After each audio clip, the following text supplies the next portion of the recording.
Hello students, good morning. Kuhu international school online platform पे आप सभी का स्वागत है।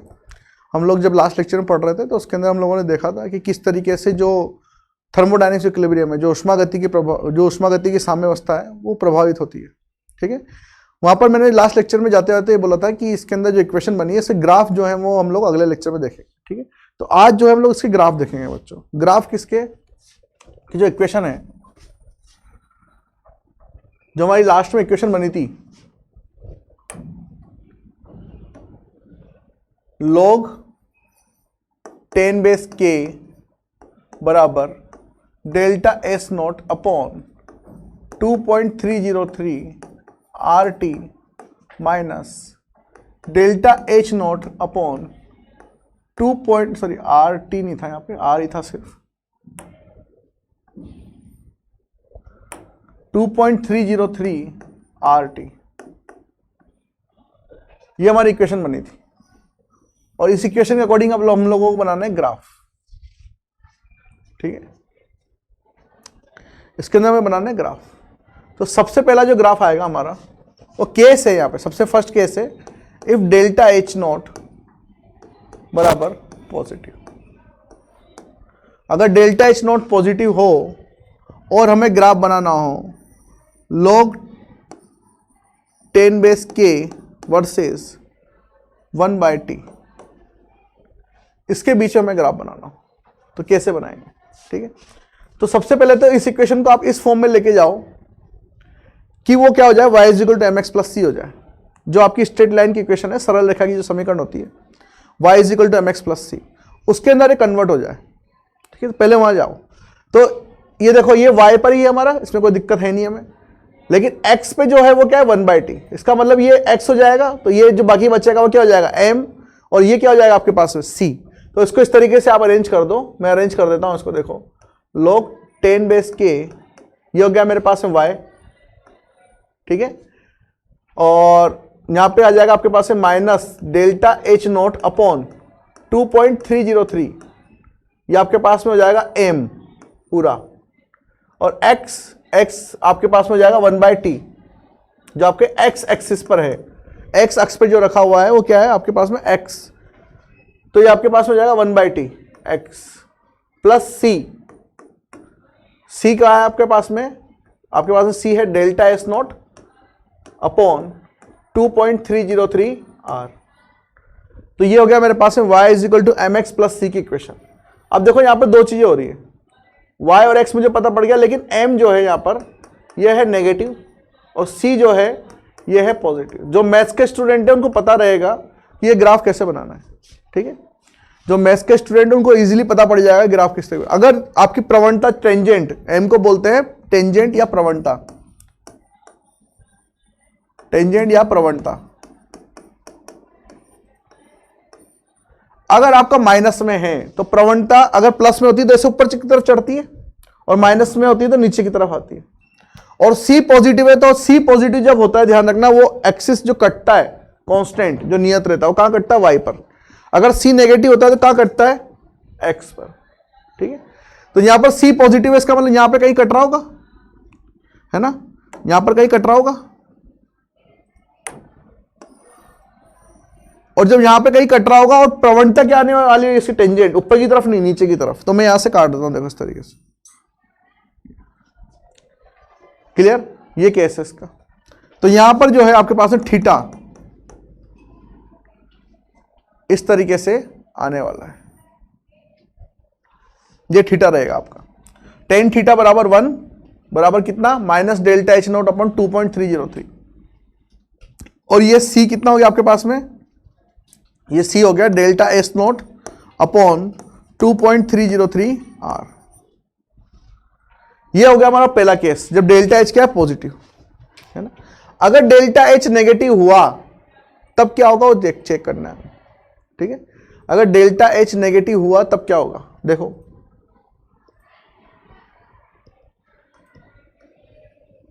उसी इक्वेशन में हम लोग आगे चल रहे हैं। तो सेकंड केस है डेल्टा एच बराबर नेगेटिव।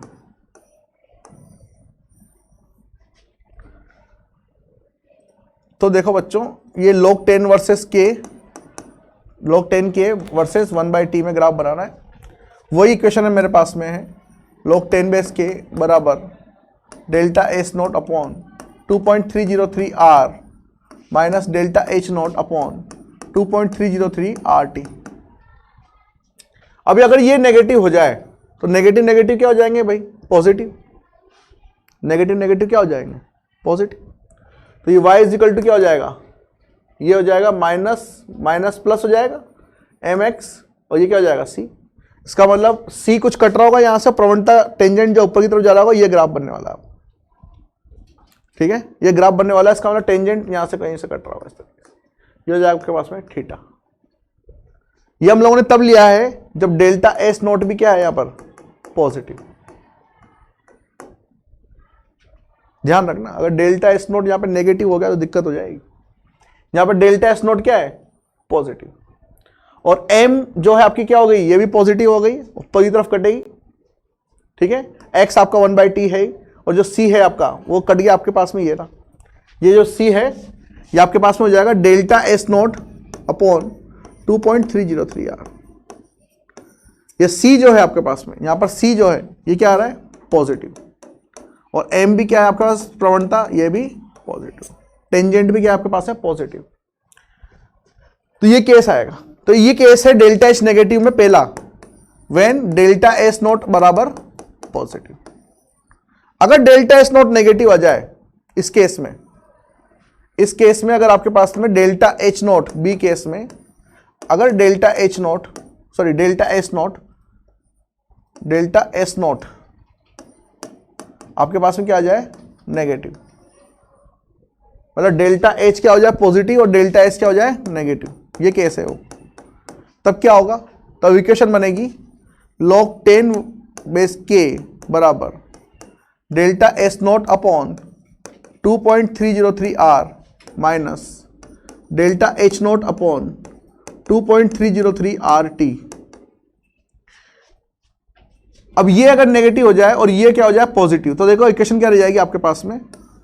log, ये ऐसे ही खींचा है मैंने ना, log 10 वर्सेस के, 10 बेस के बराबर डेल्टा एस क्या हो गया? नेगेटिव, तो इसको नेगेटिव कर दो, ये आ गया नेगेटिव। और वो नेगेटिव नेगेटिव क्या हो गया? ये सॉरी, ये नेगेटिव था ना, हाँ ये नेगेटिव था, ये नेगेटिव नेगेटिव क्या हो जाएंगे? पॉजिटिव। तो यहां पर ये हो गया positive, delta H naught upon 2.303 RT। ये 1/t तो क्या हो गया? x। ये क्या हो गया मेरे पास? m। और ये क्या हो गया मेरे पास में? c क्या हो गया यहाँ पे आपकी बात? नेगेटिव। अब यहाँ पे तीसरा केस बनाइए, c नेगेटिव हो और m बराबर क्या हो? पॉजिटिव। तो इसके अंदर हम लोग क्या करेंगे? इसके अंदर हम लोग ग्राफ बनाएंगे इसी तरीके से, log 10 बेस के और 1/t में जो ग्राफ बनेगा वो हमें चेक करना है। ठीक है, तो इसके अंदर ग्राफ कैसे बनेगा? देखो, c नेगेटिव जब होगा तो ग्राफ में यहां ऐसा कटेगा नीचे की तरफ से, और जो m पॉजिटिव होगा वो हमेशा ऊपर की तरफ ही कटेगा। इसका मतलब ये ग्राफ इस तरीके से जाने वाला आपका, और यहां पर जो प्रवणता टेंजेंट आएगी थीटा, वो आपके पास में आ जाएगी delta H naught upon 2.303 r, 2.303 r। ठीक है, और यहां से ये जो कट रहा है आपके पास, ये क्या आ जाएगा? c बराबर कितना आ गया यहाँ पर? Minus delta S naught upon 2.303 r, और थीटा बराबर कितना आ गया है? tan थीटा बराबर, ये आपके पास में आ गया है delta H naught upon 2.303 r। Clear? ये ग्राफ बन रहा है आपका। ये दूसरा केस है जब आपका क्या हो जाए? डेल्टा एस नेगेटिव हो जाए और डेल्टा एच भी क्या हो जाए? नेगेटिव। क्लियर? ये तीन ग्राफ बनेंगे, बहुत इंपॉर्टेंट ग्राफ है, बहुत मतलब बहुत ज्यादा इंपॉर्टेंट। क्लियर? चलिए, तो ये हमारा खत्म हुआ थर्मोडायनेमिक्स इक्विलिब्रियम, और इसके अंदर हम लोगों ने जितनी कंडीशन पढ़ी है वो सारी बहुत इंपॉर्टेंट है बच्चों, है ना। अब हम लोग आगे चलते हैं, अगला जो नियम आएगा हमारा, मतलब ये समझ लो कि इस चैप्टर का दूसरा पार्ट समझ लो उसका, केमिकल इक्विलिब्रियम का, है ना, बहुत इंपॉर्टेंट है। वो एक लॉ है और उस लॉ के अनुसार सारी की सारी रिएक्शन होती है, और ये लॉ आगे तक काम आने वाला है 12th में भी, है ना। इसके बाद जो अगला चैप्टर आएगा उसमें भी, तो उसको हम लोग देखते हैं। उस लॉ का नाम है ली चैटलियर प्रिंसिपल।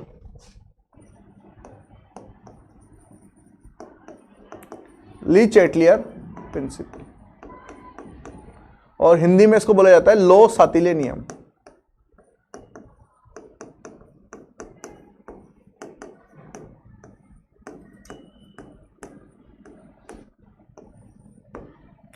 लो सातिले नियम और ली चैटलियर प्रिंसिपल। पहली बात तो ये इसका मतलब समझ लो कि क्या बोलना क्या चाहता है। जैसे कोई रिएक्शन हो रही है ए से बी, अगर कोई रिएक्शन ए से बी आ रही है और उसके बीच में कोई साम्यावस्था, कोई इक्विलिब्रियम वहां पे आ रही है, और यदि मैं इक्विलिब्रियम पर वहां पे कुछ ऐसा करूं कि वो इक्विलिब्रियम डिस्टर्ब हो जाए, जैसे मान लो ए से बी कोई रिएक्शन हो रही है और उसके होने के लिए वहां पे टेम्परेचर 100 डिग्री सेंटीग्रेड होना चाहिए, और मान लो मेरे थोड़ी सी जिज्ञासा हुई और मैंने टेम्परेचर बढ़ा दिया वहां पे, तो जैसे वो टेम्परेचर बढ़ाया तो रिएक्शन में जो अणु है जो किस में आ गए थे, बिल्कुल कांस्टेंट आ गई थी, वो धीरे धीरे धीरे मतलब कांस्टेंटली चल रहे थे, तू भी चल तू भी चल तू भी चल तू भी चल, इस तरीके से चल रहे थे, ठीक है। और जैसे आपने टेम्परेचर बढ़ाया उनके बीच में क्या हो गई, हलचल मच गई, और जैसे हलचल मची साम्यावस्था क्या हो गई, वहां से इक्विलिब्रियम डिस्टर्ब हो गई। तो ली चैटलियर प्रिंसिपल ये बोलता है कि अगर कोई रिएक्शन ऐसी है जिसके अंदर क्या आ रही है, इक्विलिब्रियम आ रही है, और इक्विलिब्रियम पर कोई एक्सटर्नल फैक्टर अगर आप चेंज कर रहे हो तो रिएक्शन हमेशा क्या करेगी, वो जो आप चेंज कर रहे हो उसका अपोज करेगी, ठीक है, और उस डायरेक्शन में जाएगी जिधर की तरफ ये जो चेंजेस हैं वो हो जाए मिनिमाइज, ठीक है। तो if any external factor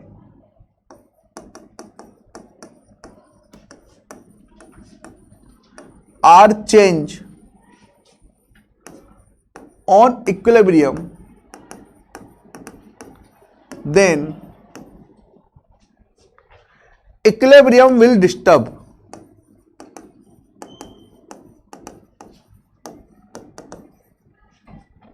Equilibrium will disturb. In this condition, reaction will oppose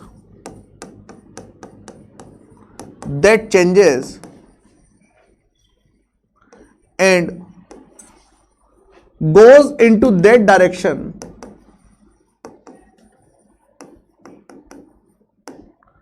where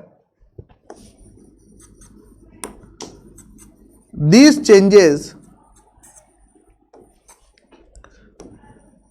are negligible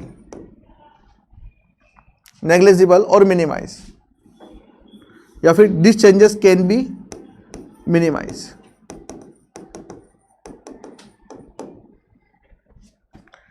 तो ध्यान रखना, अगर इक्विलिब्रियम पर किसी एक्सटर्नल फैक्टर से आपने चेंजेस किए तो रिएक्शन की इक्विलिब्रियम क्या हो जाएगी, डिस्टर्ब हो जाएगी।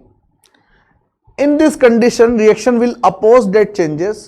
ऐसी कंडीशन में, इस अवस्था में जो रिएक्शन है वो उसका अपोज करेगी, विरोध करेगी, और हमेशा उस दिशा में जाने की कोशिश करेगी जिस दिशा में ये जो चेंजेस हैं वो क्या हो जाए, न्यूनतम हो जाए, मिनिमाइज हो जाए, ठीक है। तो हिंदी मीडियम वालों के लिए लिख देता हूं मैं एक बार इसको, फिर आगे चलते हैं। तो लो सातिले का नियम बोलता है कि यदि साम्यावस्था पर किसी बाह्य कारक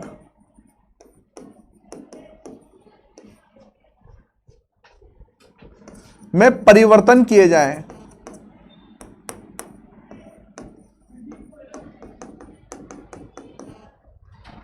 तो अभिक्रिया की साम्यावस्था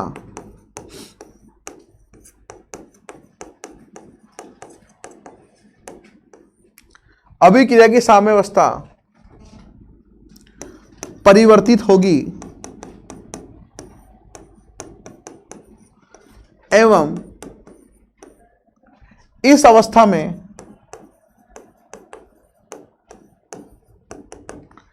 अभिक्रिया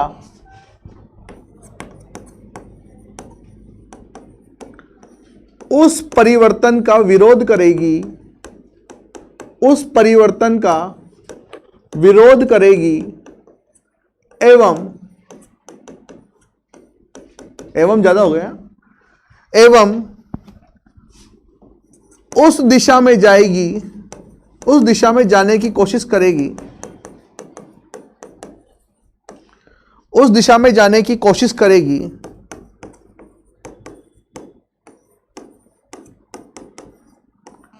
जिस तरफ यह परिवर्तन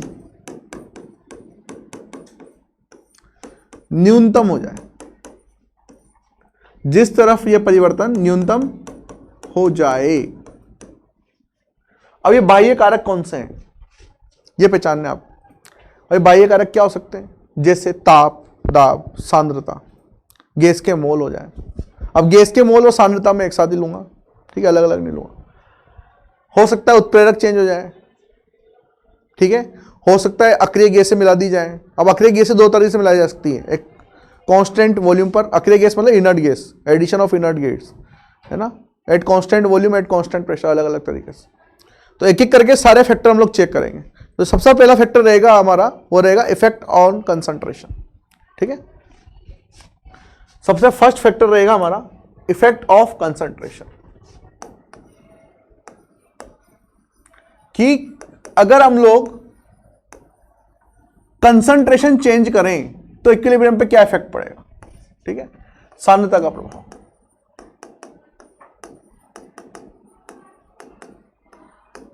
सांद्रता का प्रभाव इस तरीके से। सबसे पहला केस है सांद्रता का प्रभाव, जो कंसंट्रेशन और इफेक्ट है उसको समझने के लिए एक चीज ध्यान रखना। जैसे कोई रिएक्शन हो रही है ए से बी, ये कोई रिएक्शन हमारी हो रही है ए से बी। अब यदि मुझे इसके लिए इक्विलिब्रियम कांस्टेंट लिखना है के, तो मैं कैसे लिखूंगा, बी की कंसंट्रेशन अपॉन ए की कंसंट्रेशन। अब ये जो कांस्टेंट है ये अलग अलग टर्म्स में आते हैं, जैसे आपको पता है ये जो नियतांक है ये अलग अलग टर्म्स में आ सकते हैं। कंसंट्रेशन के लिए, सांद्रता के लिए अलग, ठीक है, उसी तरीके से पार्शियल प्रेशर, आंशिक दाब के लिए अलग, उसी तरीके से मोल भिन्न, मोल फ्रैक्शन के लिए अलग। तो यहां पर मैं के ले रहा हूं सी की टर्म में, मतलब कंसंट्रेशन के लिए।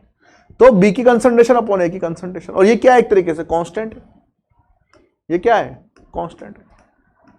तभी तो रिएक्शन किस में आ रही है, इक्विलिब्रियम में आ रही है। इक्विलिब्रियम की कंडीशन क्या होती है, आपको स्टार्टिंग में बता चुके लेक्चर के, कि concentration of reactant and product will be constant. क्या होने चाहिए, कांस्टेंट होने चाहिए। तो यहां पर कांस्टेंट होने के लिए कंडीशन क्या है, कि अगर ये बढ़े तो ये भी बढ़े, ये बढ़े तो ये भी बढ़े, ये कम हो तो ये भी कम, ठीक है। लेकिन अगर एक बढ़ जाए दूसरा कम हो गया तो फिर इफेक्ट होगा। तो उस इफेक्ट को रोकने के लिए, उस इफेक्ट को रोकने के लिए रिएक्शन क्या करेगी, उसका अपोज करेगी। मान लो आपने क्या करा, ये रिएक्शन कहीं पे हो रही थी, है ना, यहां पर कोई इक्विलिब्रियम आ रही है। अब इस इक्विलिब्रियम पे आपके पता नहीं क्या हुआ और आपने कोई प्रोडक्ट यहां पर ऐड कर दिए। तो इस प्रोडक्ट को ऐड करने से अब ये तो कांस्टेंट नहीं रहा ना। अगर ये 5/5 होता तो कांस्टेंट होता, 10/5 ये कांस्टेंट नहीं रहा, वैल्यू क्या आने वाली है यहाँ पे, 2 आने वाली। तो अगर ये बढ़ा दिया तो रिएक्शन क्या करेगी, अगर ये बढ़ा दिया तो रिएक्शन वैसे जाने किस तरफ चाहिए, लो शातिले को भूल जाओ अभी। बी बढ़ा दिया, बी बढ़ा दिया मतलब प्रोडक्ट बढ़ा दिया, उत्पाद बढ़ा दिया, उत्पाद बढ़ दिया मतलब रिएक्शन किधर जाने शुरू हो जाएगी, आगे की तरफ। आपको क्या दिखेगा, और रिएक्शन एकदम से आगे की तरफ शुरू हो गई, इसका मतलब किसी ने वहां पे प्रोडक्ट ऐड कर दिया। अब रिएक्शन क्या करेगी, अब रिएक्शन करेगी according to le Chatelier, le Chatelier, कि रिएक्शन उसका अपोज करे। और अपोज किस तरीके से कर सकेगी, कि इसको उसको कांस्टेंट रखना है। और इसको कांस्टेंट कैसे रखेगी, कि ये भी बढ़ा दे। अगर ये बढ़ा दे तो सोचो रिएक्शन किधर जाना शुरू हो जाएगी, वापस से वो उस जगह पहुंचना शुरू करेगी जहां पर इक्विलिब्रियम आ रहा था, ठीक है, वो हम इक्विलिब्रियम को अटेंड करना शुरू करेगी। तो ध्यान रखना ये कंडीशन होती है किसके लिए, कि हमें क्या करना है, इसको कांस्टेंट रखना है हमेशा। अगर किसी ने यहां पर प्रोडक्ट ऐड कर दिए हैं तो आप क्या करो, रिएक्टेंट को भी बढ़ाना शुरू कर दो। ये रिएक्शन करेगी अकॉर्डिंग टू ली चैटलियर, क्योंकि उसको वापस से क्या करना है, वापस से कहां पहुंचना है, उसको इक्विलिब्रियम पे पहुंचना है, ठीक है। अब ये यहीं खत्म नहीं हुआ, ये है ना, ये बहुत बड़ा टॉपिक है जो एक दिन में खत्म नहीं होगा, ठीक है। तो आज के लिए हम लोग इतना रखते हैं, इस चीज को समझते हैं, है ना। कल फिर यहीं से शुरू करेंगे। तब तक के लिए थैंक यू वेरी मच।